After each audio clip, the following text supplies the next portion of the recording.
What's up, everybody? Welcome back to the Formula America podcast. We're your hosts, Kurt and Dylan. And Dylan's back from vacation. I'm back from dealing with this damn hurricane. And in the midst of all of that, we get the bombshell from VCarb that Daniel Ricciardo is no longer with the team, and which is something that has been talked about the entire weekend. But well, I want to say we didn't get a bombshell from VCarb. We got a bombshell from Danny himself. Like, I didn't even see VCarb's posting until after I looked for it. Like, I saw everybody else's farewell and Danny's farewell, and I was like, where's the announcement from Red Bull? Like, the hell? That was, and that's what I want to talk about today, is kind of not so much what happened, but kind of the fallout from it, and what I think Dylan and I both think this means for Red Bull as a whole. But man, yeah, the way that it was handled and the way that it was mishandled was just the most egregious part of the whole thing. Like, you're going to have such an unceremonious finish to probably one of the most beloved people in the entire sport, to his long career. Was it 257 Grand Prix starts or something like that? 8 wins. Just to kind of just like disappear. Just this may or may not. It went off on a cliffhanger, and all of a sudden it's like, oh yeah, he's not coming back now. I saw a thing. Someone got interviewed. I don't remember who or where I saw it, but it was like everyone loved Danny not because of his driving style. While that was amazing and it was great to watch him, but he wore his emotions on his sleeve, and you saw how emotionally invested he was, and that made us emotionally invested in him. He wasn't the greatest driver of all time, and I get the business decision in a vacuum for why they made the decision they did, but we're all emotionally invested in our love of Danny as a person. And how tore up he was at the end of that weekend and how mishandled it was. It was just gross. It was. And all right, here's the other part too. So right after that happened, the next day, Liam Lawson was on a New Zealand radio or talk show or whatever, and he did an interview and was like, yeah, I've known for 2 weeks. Yeah. So I've known for roughly 2 weeks that Singapore was going to be Danny's last race, and then I was going to be in. And then watching the whole thing unfold throughout the weekend, Danny was saying like, well, I don't know if it is, then I don't know. Well, Helmut Marko came out shortly after the announcement came out, and Helmut was like, oh, Danny knew going into the weekend that this would be his last. And going back and looking at the entire weekend unfold, you can see the body language, Daniel Ricciardo's body language. Like, he wasn't the normal jovial Danny Ricciardo. Like, you could tell was just kind of like going through the motions and forcing a smile and all this. So to say that he knew beforehand, I think he did. Yeah. I've watched it a dozen times of the race ending, him parking his car and him sitting in it. That overhead camera of him just kind of his last time in the cockpit of an F1 car. That was, he knew. I mean, that was heavy. And that was, a cockpit that all the other drivers couldn't wait to get out of because it was so hot. And he took that moment. He said, like, the cockpit's been my home, somewhere I was so familiar with for so long. I wanted to savor it. And he was like, if this is the last time. And the one thing that really gets me, and I'm trying to wrap my head around it, I just cannot make it make sense. The pieces don't fit, is why, if everybody knew going into it, what else is going on behind the scenes that made them want to try to keep it under wraps until after the race? It doesn't make sense to me that they wouldn't be like, all right, Danny, like, this is your final one. We're going to make a big hoopla about it. This is Danny's last race. Everybody, get behind him and whatever. Why would they try to cover it up? Why wouldn't they just come out and say it? I mean, and I think that's part of the thing of Formula One. There's so much behind the scenes. Even when I've talked with people that are in the know, they're like, I can't tell you everything going on behind the scenes. Like, they're like, we'd be shunned. I talked with one guy who was a chief marketing officer of one of the constructors for a little while.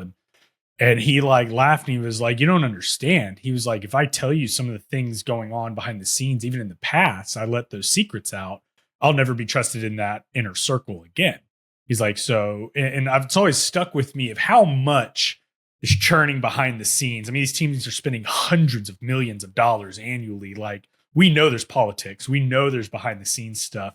But to your point, it highlights all of that behind the scenes in an ugly way when this kind of stuff comes out, where it's like, hey, Right. why aren't we doing a send-off for this dude? Like, how much money in a nutshell could Red Bull have made from an awesome banger of a celebration for Daniel Ricciardo? Everyone would have turned out for that. Oh, you could have had merch, the whole thing. The You whole got thing. limited edition cans, all of it. Yeah, like why? I don't get it either. Like, So I've had a couple days to think about it. The only way that I can make this make sense, and I love my tinfoil hat conspiracy theories. Obviously.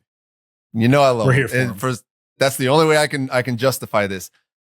I have three options I think that he was probably presented with going into the weekend. Yeah, he knew this would be his last race in the V carb. They're like, hey, contractually, we need to get Liam in this car so we don't lose him. But also, we want to test Liam, right? So here's the scenarios that we see. If Liam performs, Checo continues to underperform, then next year we're going to put Liam in that car next to Max, and then maybe you get your seat back, right?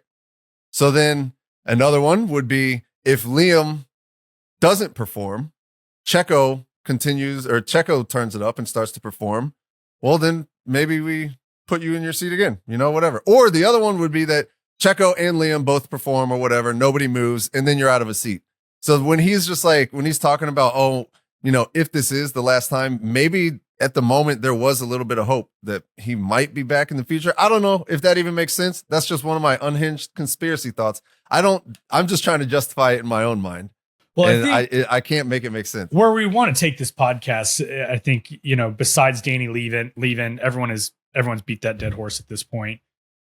It is what is going on at Red Bull right now. And my big question is, with all of this anarchy, there's always rumors floating around of Max leaving. I don't really buy them a whole lot, but let's play the tinfoil hat conspiracy theory. What happens if Max leaves at the end of this year? What does Red Bull do? Right? Because you got Checo underperforming right now. And while he's not an old dog, he's not fresh, new, and full of potential either. Yeah, Yuki Tsunoda, who for some reason Red Bull doesn't like. I don't know why. He's not blowing the doors off the V carb, but he's not a bad driver. Again, possibility. And you got Danny, who's not doing a whole lot either. Red Bull is being held by Max. If Max were to leave, you very quickly become a midfield team potentially, or the back of the front. And so, like, in my mind, you do need to get Liam in that car, because if Max does leave, you're going to be hoping and praying that Liam turns into another Oscar Piastri. Because that's it. That's all you got right now, in my opinion. Like, yeah. And Liam at least has a little bit of experience, because like you said, if Max were to leave, then you've got Checo's your senior driver, and Checo he's not up to the task. He's in P8 in the driver's standing. He's fighting right now with Haas's and Alpines. And so, I mean, if that is your senior driver, you're really screwed. And so you've got Liam, who at least had a few races under his belt and performed pretty well. So let's get him in there, get some more experience. Okay. Who else you got? You've got Hijar and what's the other guy? Iwasa or whatever his name is down in F2. Yep. They're, doing okay, but one of them super immature, got worse attitude than Yuki had when he was brand new. So I mean, you don't want one of those guys coming up right away. And so it's just like, you're right, man. What is Red Bull going to do? This is the future. I think of Red Bull is shaky at best, but I think it's pretty bleak, because onto the Max Verstappen point, you've got Max, who's said multiple times that he only wants to drive an F1 if he has the fastest car. Max has no interest in fighting in the midfield. Nope. Not at all. And so Red Bull right now doesn't have the fastest car, and it doesn't look like they're going to for a while. So what if he does jump ship? You got Toto Wolff, who's made no secret about it, that he wants Max. He's openly courting Max. And by all accounts, the rumors are that Mercedes is already on top of the game when it comes to the new regulations. Which I wouldn't put past Mercedes at all. That's what they did last time. When they came out, when Lewis Hamilton went over there, they nailed the new regulations and were the most dominant force for years. Almost a decade. Yeah. But here on the other side, now you've got the FIA who won't stop screwing with Max. And so Max also he's said before, like, he's thinking he doesn't want this for the long haul. Nope. He's already got his 3 world championships. He just watched what Red Bull did to their old golden boy, Daniel Ricciardo, who floundered around once he left Red Bull for a few seasons, came back, and now they just dumped him off at the curb. He's watched Sebastian Vettel's career fizzle out. He's watched Raikkonen's career fizzle out. He's watching Bottas go through it. Max has no interest in doing that. No, he wants to go race Le Mans. He loves GT3. I mean, he's got his sim team that he said, already said that's his future, is running the sim team. So how long is he going to put up with the FIA, just kicking him around and messing with him?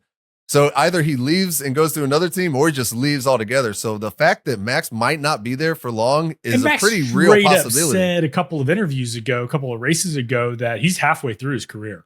He was like, "We've already gone over the hump. I'm halfway through, or I'm past half point. Like, just heads up." It's like, yeah, all right.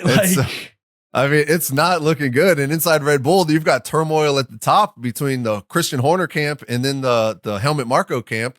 And, Marco's got the Verstappens, both Max and Yost on his side. Yeah. And so it's just, look at how many people have also left Red Bull. You've got Dan Fallows, Adrian Newey, Jonathan Wheatley, and all untold other people have already jumped ship. Seems to love Christian. Christian is not known as a beloved leader. No. Not like Toto, not like James Vowles, not like some of those guys. Like Christian is I feel like Christian rules through fear. Yes, he does, and he rules as long as he's winning. As soon as that's going to stop, and you're not going to, should be interesting to see what happens. So how do you? And then another part, and this is another project that I'm working on for the YouTube channel. But if you look at Red Bull over the years, when they came out of the gate, they were like the fun, cool, hip team. They're the ones playing all the music. You had Daniel Ricciardo there. You had all the promos they were doing. Everything was fun. And Red Bull over the past couple years is now getting like serious, and it's like almost like scary, and just not. They've lost their identity, I feel like. Yeah. And so it's like, I don't know, man. I think this team might be going down. So then let me ask you this question. As a Red Bull fan personally, came into the sport when it was Danny and Max at Red Bull, when it was fun to be Red Bull, like they were the underdog. It was just, you never knew what happened. It was a great time. I want to stay true to my team. I'm a Dallas Cowboys fan. I've been through the rough with Dallas, and I've always stayed a Cowboys fan, right? But it's not easy. When the last time they won a Super Bowl was before the entire team was born currently. But to your point, the Cowboys have always still been the Cowboys. They've had their identity. They've just, not had a good GM and not done well with coaching, and, haven't put a win together. Red Bull's not the Red Bull it was 6-7 years ago, and it's not a whole lot of fun to root for them. But where do you go if you don't want to be a Red Bull fan? When I left Red Bull, I went to McLaren. Yeah, well, you're a bandwagoner. If I don't want to be a bandwagoner, no, I went to McLaren. I went to McLaren with Daniel Ricciardo. Okay. But for real, I've spent a lot of time thinking about this. I love Mercedes. I've always been a Mercedes fan, but with Lewis leaving and having Russell and Kimi Antonelli there, it's not as fun. You look at McLaren. I can't become a McLaren fan. You're just bandwagoning at this point. It's just not in my heart to be a McLaren fan. Ferrari. Okay, Ferrari's that's interesting contender. Aston Martin, I would love to be, but I hate Lance Stroll like with a passion. I think a lot of people would love to be Aston Martin fans, but they just can't get past the Stroll. I can't get past the Stroll, and everyone else is a backmarker. And it's hard to be I'm a Haas fan. No, not a thing. So that kind of leaves me floundering of like, man, I don't know what to do with Red Bull. This is kind of the straw that's breaking the camel's back, though. If this is how you guys are currently operating, I don't really want to support you guys. What's funny is I think that same sentiment is going through a lot of the people that currently work for Red Bull, which is why so many people are leaving. And so it's I don't know. It's scary, man. Like you said, like, where do they go from here? I would love to see Kimi Antonelli do well. I'd love to see something happen at Mercedes. I really like Toto, and I love the development mind of Mercedes. She's not the biggest George Russell fan, and Kimi's a rookie and an unknown, but I'm like, I kind of leaning over towards that Mercedes camp because I can't go to Aston. I can't. It's just, and I don't know what McLaren and Ferrari, while they're the OGs, I can't put a Ferrari hat on. Like, much as I want to, it's It doesn't feel right. Maybe just wait and see if Max goes, and then you can cleanly go to Mercedes with him. I'll just be like a Tim Tebow fan, and I'll follow him wherever he Oh yeah, but man, so I don't know. I'm still trying to figure out what's going on. I think the way that this was all handled, Red Bull's got a huge black eye from this. VCarb definitely, but Red Bull we know as a who's pulling whole, the strings. exactly. And it's just I think honestly it shows that the future of Red Bull is it's uncertain and it's bleak right now. I would be okay with uncertainty and bleakness, right? But the way it's being handled is wrong. And that's really what I have an issue with. Like, it feels very unfinished. It just feels poorly managed, and that's Christian Horner's fault. Yeah. And you've brought it up a couple of times, and I think about it, and I don't think you're wrong. Dimitri Mazepin? No. Oh. Red Bull owner. Mateschitz. It's all gone downhill since he passed. Yeah. That was like that defining line when everything started being managed poorer and poorer and poorer. It was like, was he really in the background, like keeping this together and keeping the image of Red Bull as it was? Well, when they started, it was his vision. He wanted to come and he was going to be like this anti F1 team. Yeah. And within a couple of years, they wound up being really good and nobody saw that coming. And he was kind of the glue between Horner and Marco. And it's like, once he died, it created a power vacuum. And now everybody's struggling and fighting to take the power from the other side. And it's just like, nobody's working together. It's not cohesive. And we've been able to see it. It took half a year or whatever, but the pieces started to fall apart and the cracks began to show. And now we're seeing kind of the result of that. Yeah. And it's sure, it's bleak looking into the future, but maybe not. But it's just not fun to cheer for him right now. Yeah. Especially when they do stuff like this. Yes, exactly. Like, not everybody, I think we all understand, like you said earlier, Danny wasn't the fastest driver. He probably peaked a long time ago.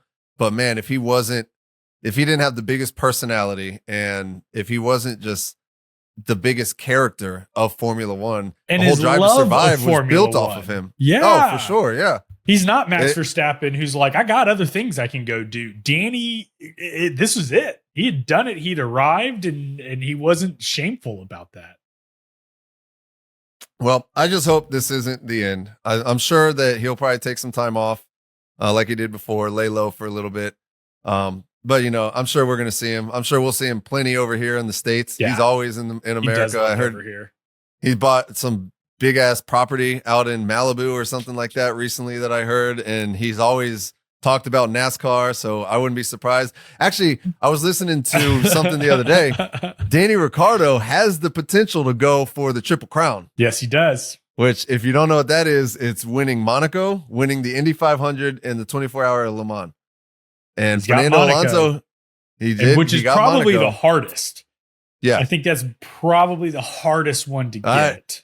I don't know. Ask Fernando Alonso. That Indy 500's a tough one. It is, but I think that getting into Indy and getting into F1 and getting into an F1 car capable of winning Monaco is a whole lot harder than getting into, Alonso was like, I'm going to go try this out and let's see what happens. I'll do 2 years. Indy was like, Fernando Alonso, hell yeah, we'll take him. Like, yeah, you're not doing that in F1. No, you're not, Logan. Sorry, bud. Rest in peace.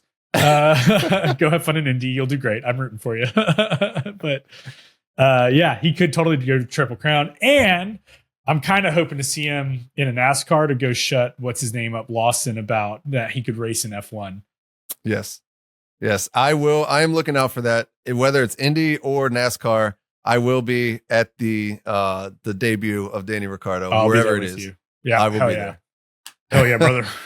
Hell yeah, brother. Man, all right. Well, I don't know. Sad time. It's been a weekend of emotions and conflicted feelings. Reflection. That's a good way to put it.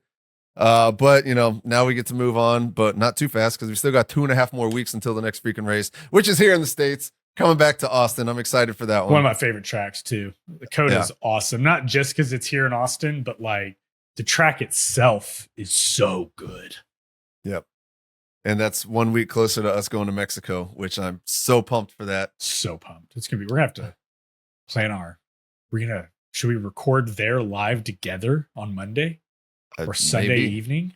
I don't know. We'll have to see. But all right, guys. Well, I hope you like that podcast. Make sure you leave us a rating and a review. Check us out on Instagram, Formula_America. I think that's going to be it for this one, Dylan. You got anything else? No, that's if anyone's got recommendations for who to love now other than McLaren, let's hear them. All right. Well, on that note, Stay classy, America. we'll see you next time.